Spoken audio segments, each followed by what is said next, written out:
As the pandemic began to subside, patient volumes just soared across the U.S. in these small hospitals, which gave a false sense of security. So as we top that wave, rural hospitals in 2022 were looking fairly okay at the beginning. We're on the other side of that wave right now, Michelle, without a doubt. We've already had 10 rural hospitals close this year alone, and we're only at the halfway point. So clearly, we're going to have more rural hospitals close this year by the end of the calendar year than we've seen in the past 3 years alone. I'm Michelle Rathman, and for the past 30 years, I've been working at the intersections of rural health, community, communications, and policy. And no matter where I've traveled, no matter which way your state leans, whether it be red, blue, or purple, we know that absolutely everything happening in your community today is somehow related to policy. And that's what this podcast, The Rural Impact, is all about. Join me for candid conversations with policymakers, educators, community leaders and influencers, storytellers and authors, each of them working to help us connect the dots between policy and absolutely rural everything. We're glad you could join us. Welcome to the Rural Impact.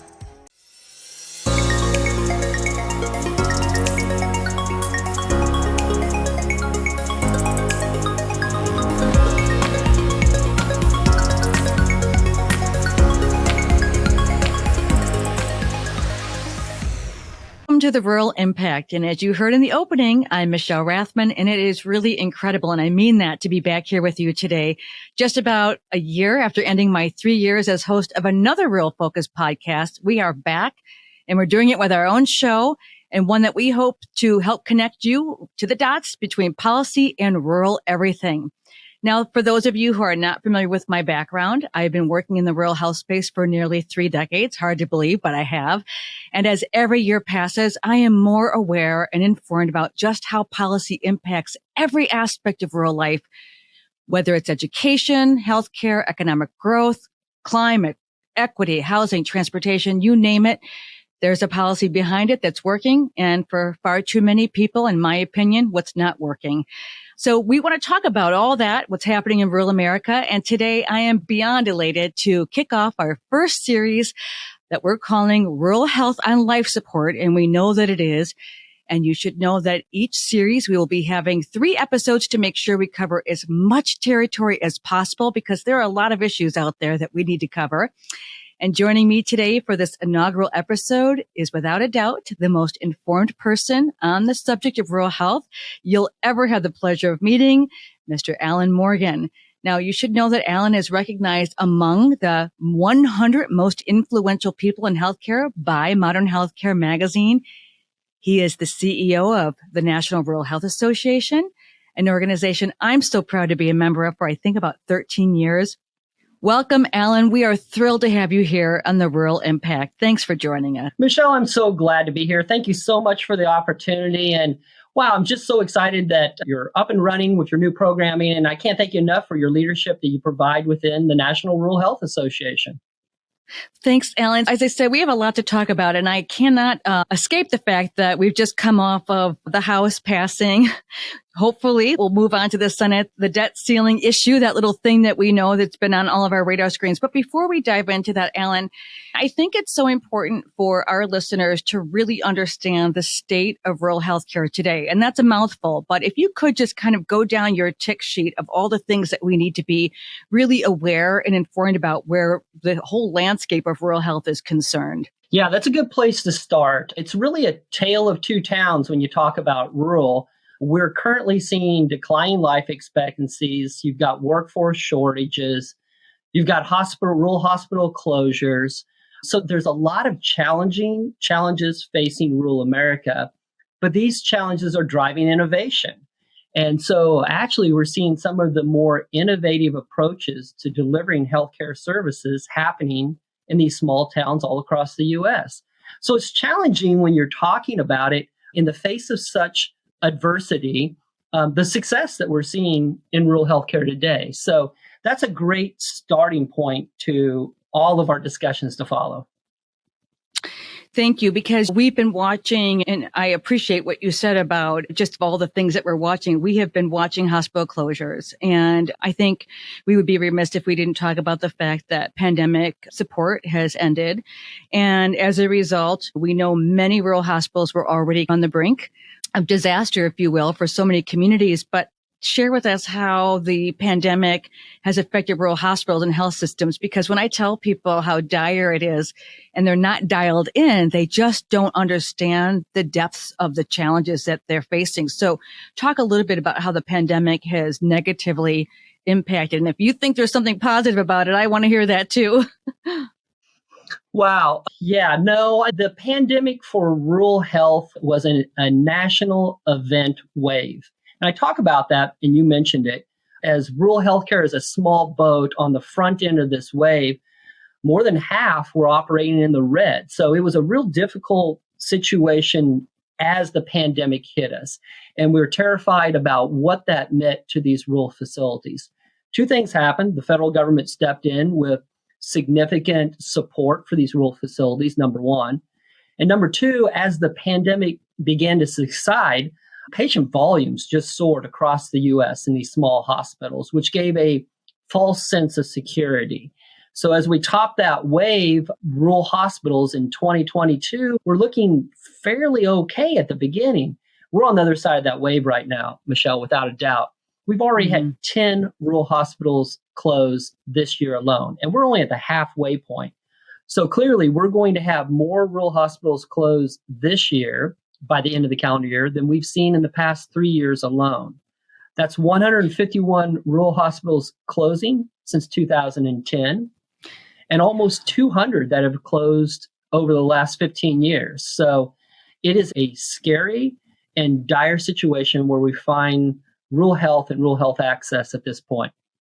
And so let's talk about some of the domino effect, because certainly there is one. We know, and I work with rural hospitals across the country, and I'm hearing all over the place, obviously workforce shortages. That's one significant, really adverse effect. So in some rural communities where the hospital is struggling to just staff, for example, it could take 8, 10, 12 weeks just to see a primary care provider because we've got these workforce shortages. Now, for hospitals that have closed, I was talking to one of your colleagues at the National Health Association. I said, I wonder if we can come up with a number of how many people, hundreds of thousands of people we are talking about collectively who have to travel, 35, 50, 80, 100 miles just for essential care. So if you could kind of go down, as I said earlier, that tick sheet of when a rural hospital closures, what does that mean in terms of, I just mentioned 2, workforce shortages and patients, but what are some of the other implications for a community that loses its hospital? Yeah, that's a lot to unpack right there. Look, on the workforce, you and I talked a lot about the workforce. I want to tee off of that from when we were together just a couple of weeks ago. And I almost want to put the workforce shortages into 3 buckets. One being the physicians, the MDs and the DOs. 2, the nursing staff, nurse practitioners, physician assistants, RNs. And then 3, the hospital support, the operations staffing of that. All 3 experiencing shortages right now. Physicians, clinical, that's almost a defining aspect of rural healthcare. The real odd and challenging workforce issue, I think, now is just being able to attract the operations and the administrative staff. Challenging.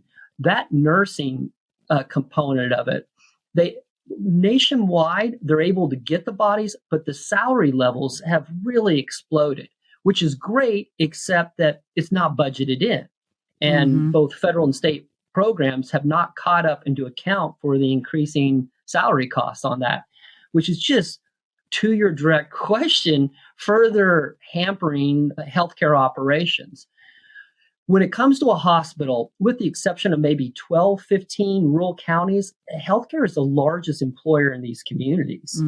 And so you lose, when a hospital closes, you lose the direct jobs and revenue from the staff there.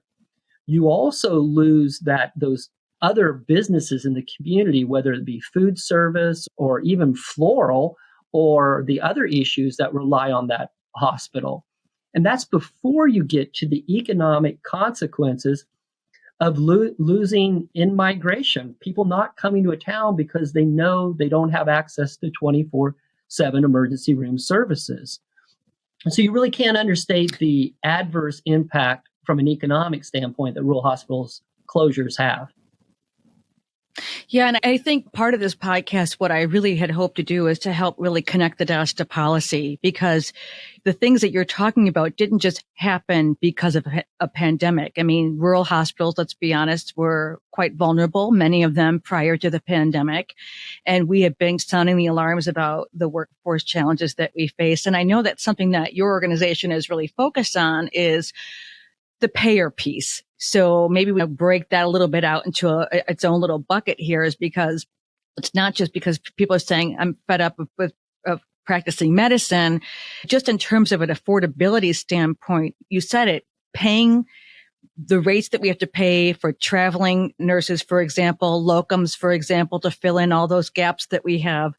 But we take a look at small, independent or rural physicians, and we've got some challenges with respect to just how they're reimbursed. And that's a payment policy issue, correct? It absolutely is.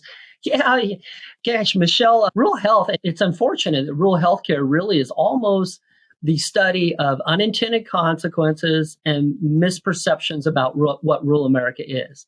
And between the unintended consequences and the misperceptions, that's a lot for us to overcome when it comes to advocacy and policy development as we're going ahead on this. And to your point, it's really difficult. There's this concept that rural America is depopulating, but it's not. The census shows it's growing. But at the same time, these communities just are structured for primary care and general surgery. That's what the rural hospitals do. And you've got to make sure that both the federal government and the state government are good partners in ensuring access. And currently, we're just not seeing that. Where we're seeing these rural hospital closures happen are in communities with high patient needs, a lot of chronic health issues, and an inability to pay. And we've clustered a community most in need of healthcare services in these small towns and put the financial burden on these healthcare facilities. So that bad debt is soaring, and that is leading to hospital closures and clinic closures. Yeah, and I know you feel the same way when I say we wish it was a much higher priority for so many of those who have the power to change the direction of this. And we're going to have a lot of conversations on this podcast in the future about something that we talk about a lot, social drivers of health or social determinants of health. And when we were at the NRHA conference in San Diego, I had several conversations about the fact that when people have these inequities, so lack of housing, food deserts, transportation challenges, and so forth, unmet dental needs as another big aspect of our deficits where rural health is concerned. They go long periods of time without health care, and then they show up where? They show up in a rural hospital emergency room.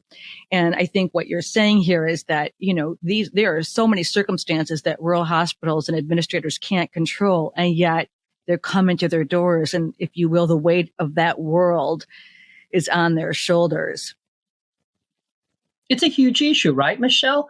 And gosh, this has been something you've really been focused in on, and I appreciate that as well, too. When you look at health measures, when you look at obesity, diabetes, hypertension, COPD, the rural population faces these at a much higher level. The only health measure that is tracked that actually rural is better in is prevalence of cancer, which is great. Cancer rates are higher in urban areas than they are in rural. Yay us. But the problem was, in particular in cancer, even though the prevalence is lower, mortality rates are much higher.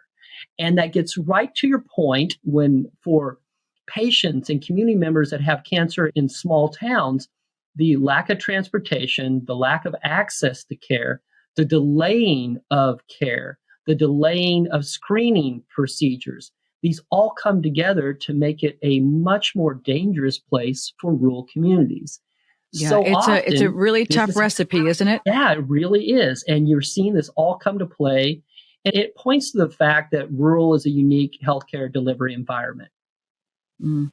All right. So we're going to stay on the subject of rural hospitals because it's so interesting, Alan. When I started this work with rural hospitals, I think, usually my gigs have been like once a month for 6 or 7 years in one particular location going back. And I did a lot of work in the state of Georgia, a place where they have seen a pretty significant amount of hospital closures. And one of the things that we kind of battled with in terms of getting community to see the value of the rural hospital, to not view it as a Band-Aid station.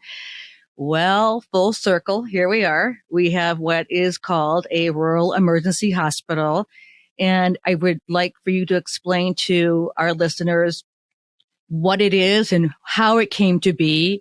And then we can get into a little bit of the weeds about maybe throwing out our projections about what that might look like down the road for long-term sustainability. So first of all, the Rural Emergency Hospital, it's an actual designation. Go through how that came to be for us. Yeah, I love this part of the discussion. So the Rural Emergency Hospital Program, the first new provider designation in over 20 years, not since the Critical Access Hospital Program. And I love it. And I love it because it gets to the heart of preserving access to care, most notably 24/7 emergency room service. And you've got to have that. You're not going to be safe in a rural town community without timely access to 24/7 emergency room service. A rural emergency hospital is a hospital without inpatient beds. But that means you're still going to have access to specialists through telehealth, and you still have the ability for specialists to come in as needed to these facilities. You're going to have 24/7 emergency room services. You're going to be integrated with the ability to transfer patients when needed. And it really provides that access to care and that assurance for that small community that maybe now has a hospital with an average daily census of, 2 to 10, low volume, but it makes sure that the access maintains. What I like about this is the federal government is going to provide a monthly payment to these rural facilities, which is going to total a little over $3 million a year just to ensure that the facilities stay open. And so it's the recognition that rural hospitals provide a utility to that community, that the community, it is a community asset. So I'm really excited about that. I'm excited about the future for that. But let me make one pause here. That being said, I can say that, and I can still say, Michelle, the last time we talked, we were talking during a pandemic. And for the last 3 years, I've had countless discussions with federal officials on why is there not more bed capacity in rural America? Why were you not more prepared for a pandemic? So the first thing we announce when we come out of this pandemic is we've got a great new program that's going to eliminate all inpatient beds. You have to pause and realize at a larger common sense standpoint. So I can say both of these are true. I'm excited about this program, but just recognize this flies in the face of all the discussions we've had about the last three years about bed capacity in rural communities. I think I echo that. And I think one of the things that concerns me the most is that it doesn't serve as the model that I would hope, or where is there a model within this that would address those social drivers of health, the wellness factor? I mean, we've talked for years about the fact that wellness doesn't pay. That rural health organizations, when we focus on the things that influence whether or not a person is more susceptible to diabetes, hypertension, cancers, and all these things, where does it leave room for staff, funding, programs, and so forth? So I think that we still need to do the work that needs to be done to also help rural emergency hospitals, however it's possible, be leaders in those subject matters and not just, again, treating sickness and people who are in need of emergent health services, but how do they work to build programs that address some of these social drivers of health? And I don't know what the future holds, but I think that's something that we have to really watch the space for. Oh gosh, yes. And that recognition that you just articulated about the future and what that holds, that is of such paramount importance here. And I'm having, I don't know about you, but I'm having such a sense of deja vu because all these discussions we're having right now on the rural emergency hospital were exactly the same discussions I had when I started my time with the National Rural Health Association over 20 years ago. I mean, the exact same.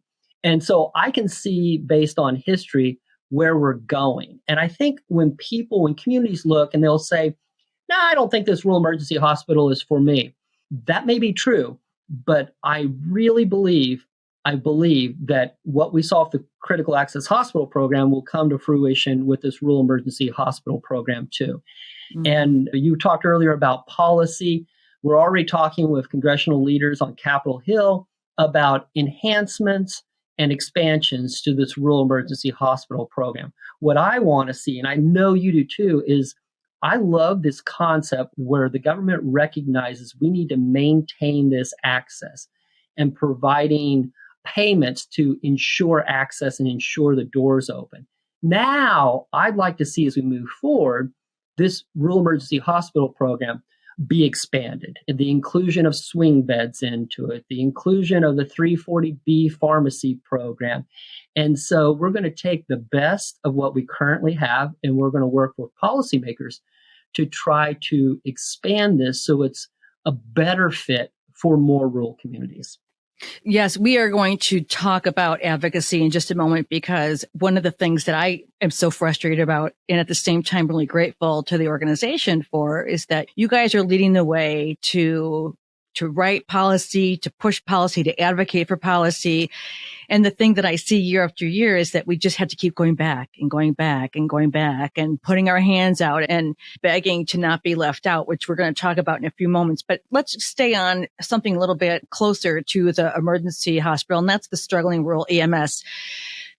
It scares me, Alan. I know that there are some really innovative models like the community paramedicine program that's kind of in a test pilot mode, if you will, in some states, but we don't have the same model. We don't have volunteers that jump out of bed in the middle of the night to go to their rigs. And we now are working through every real EMS being a paid model, where guess what? Those emergency first responders deserve to be making a living off of that. So that whole image of rural volunteer EMS, we've got some rural communities with no hospitals and maybe with one or two rigs. So let's talk about policy that's associated with the cluster of EMS reimbursements that we have, because it varies from state to state. We have no continuity. The billing practices have been subject to many investigative reports. So what is the state of rural EMS, Alan? What do we need to be focusing our attention on where policy is concerned? Yeah, Michelle, you need to dedicate a whole show just to rural EMS. You really do. It is such a complicated, really test story on policy development and policy challenges. It is, and when I talk with media, I mention that EMS is, in my mind, one of the most complicated policy challenges we have in rural America. And I say that because of it is a patchwork quilt of how we do EMS in a rural context. And you mentioned that. You've got the volunteer EMS, you've got the county EMS, you've got the EMS as part of the hospital, you've got the for-profit EMS companies. And these different types of EMS and different payment mechanisms makes it insanely difficult to get a national picture on the size, the scope, and also the levers to pull from a policy mechanism to make it better. Michelle, over the last 2 years, usually when I'm talking, you know this, when you're talking to hospital execs, the top three issues are always the same. It's reimbursement number one, workforce number two, and then the community health number three. And I don't mean that in that order, but that's what they're really focusing on. I got to tell you, in the last 2 years, when I'm talking to rural hospital CEOs, EMS has now elevated to one of the top three issues across the board, every state.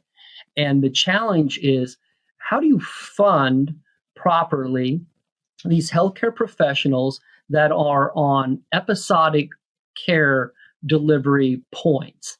And to your point, the mechanism that's gaining the most policy steam out there is this community paramedicine. And the concept of, okay, we're going to train community paramedics, and we're going to be able to reimburse them for doing work within a healthcare facility.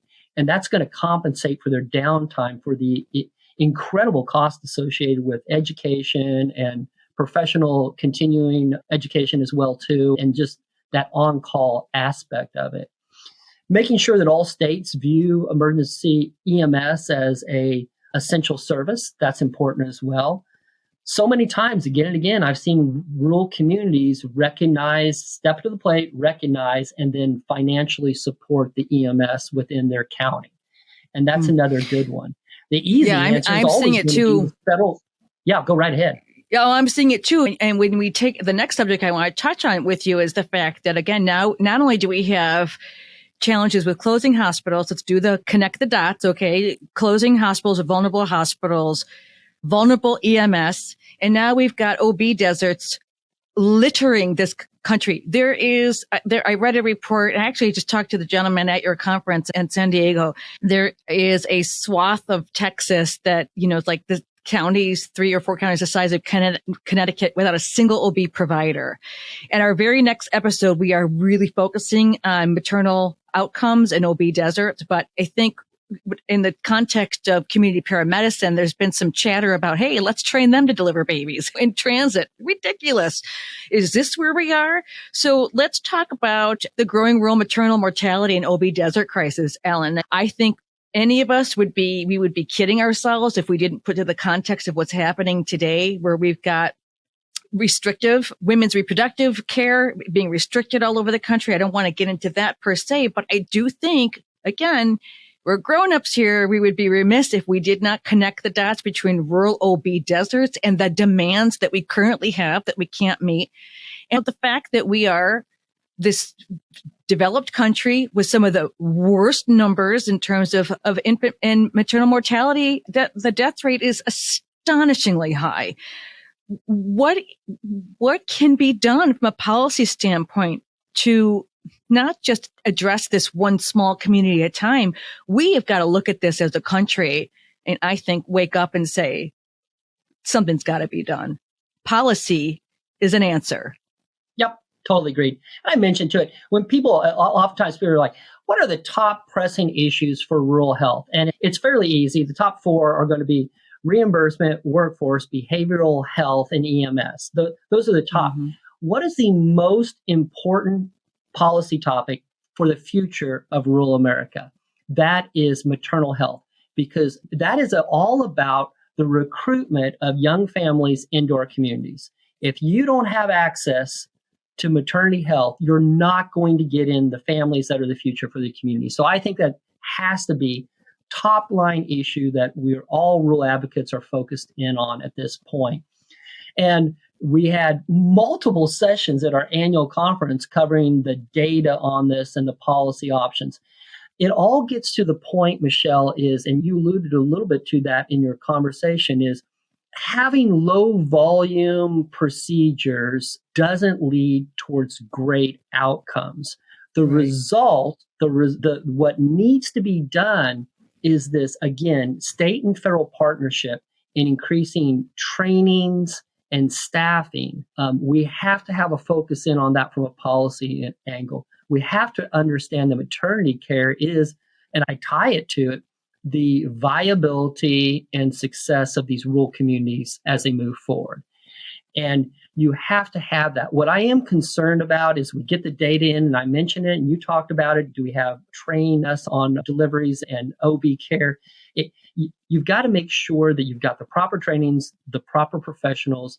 And I'm really concerned that if we don't do that, the focus is going to be, we need to remove more of these access points out there. There are no easy solutions, but it has to start with better funding for this particular service. Mm-hmm. And better funding for prenatal care and access to prenatal care, which obviously drives outcomes. My gosh. All right. We've got a few more subjects before we go. It's a fascinating conversation. I love talking with you. And obviously NRHA is just an incredible advocacy organization. You all know your stuff. Your staff knows their stuff. You are out there. And before we talk about the debt ceiling, I just went to the website and I'm just going to read for folks all the policy places that are normally left behind, the NRHA and the how many members you have. We talk about the fact that you're advocating for the 340B drug pricing program.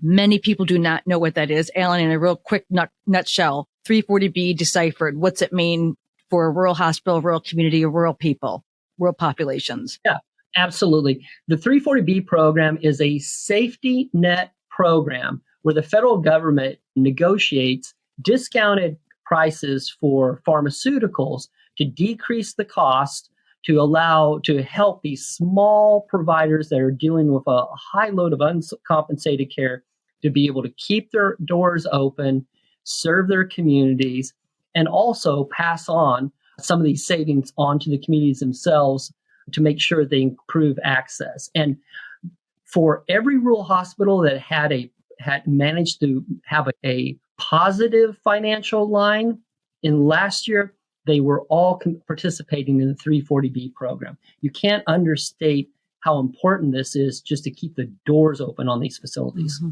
And we can't understate how imperative it is that the big pharmaceutical companies play along, do their part, follow the rules, the law, as it were. You also advocate for Medicaid coverage, food and nutrition programs, border health, another big subject that so many organizations don't even touch, community health workers. Alan, when we talk about better health outcomes and we wait for rural hospitals and rural clinics, if you will, to step in where there's no one else to fill those gaps, community health workers are, fortunately for us, they're an answer, but they're not funded the way that we need them to. You also work on maternity care, mental health. We talk a good game in this country about how important it is we have to increase mental health. Alan, you said it earlier, behavioral health in the context of vulnerability. Where do you rate rural communities in general in terms of their ability to deliver behavioral and mental health services in this country today? It's a huge concern. And it goes across the gambit when you're talking about substance abuse, dealing with that, dealing with overdoses, rural urban suicides. The rates are much higher in rural areas. One thing that's not getting a lot of traction on, and Michelle, is the impact of behavioral health issues and concerns in the operations of these small hospitals and small clinics. So when I talk with them, and they're like, yeah, you're right. We actually have seen increased staffing costs, increased operational costs, because a much larger percentage of our professionals are dealing with personal issues as well, too.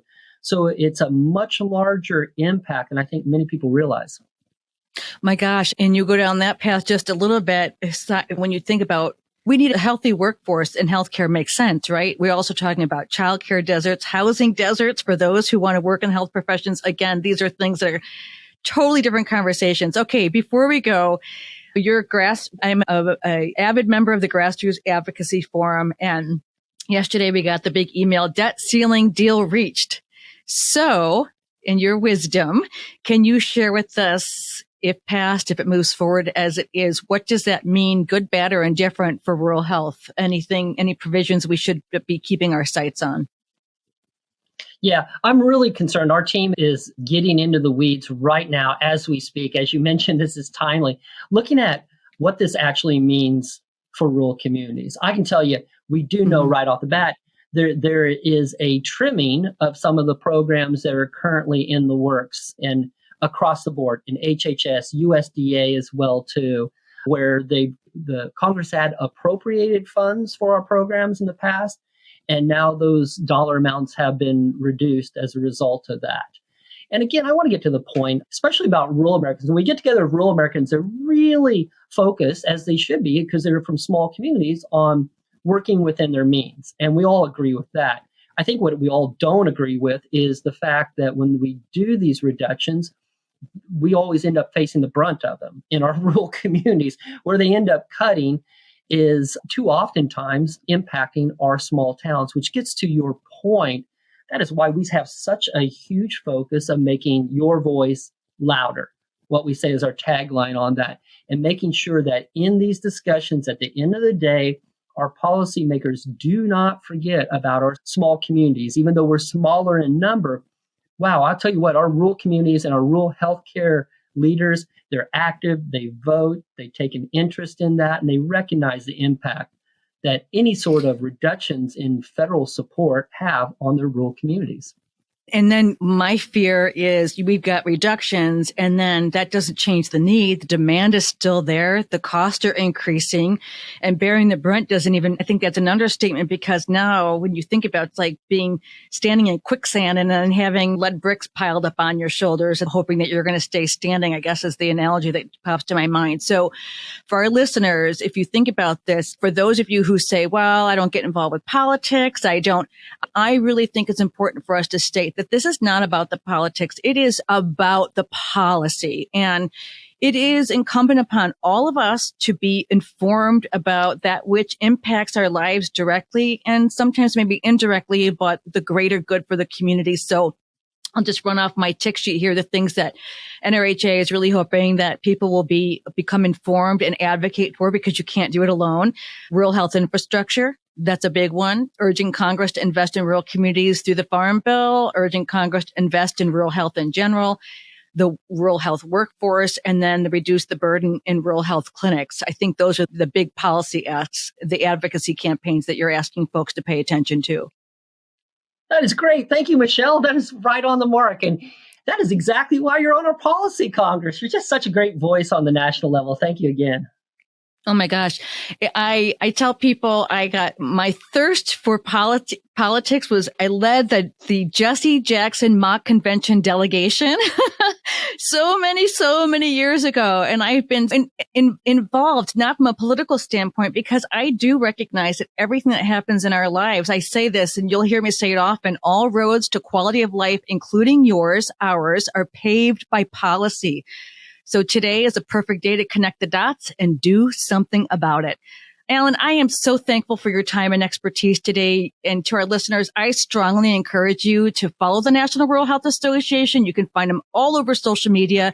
Go to their website. You can download the policy papers. You can actually read pop some corn. There's bills there. You can read 45, 80, 100-page bills. And I just think it makes us wiser and more productive citizens, if you will.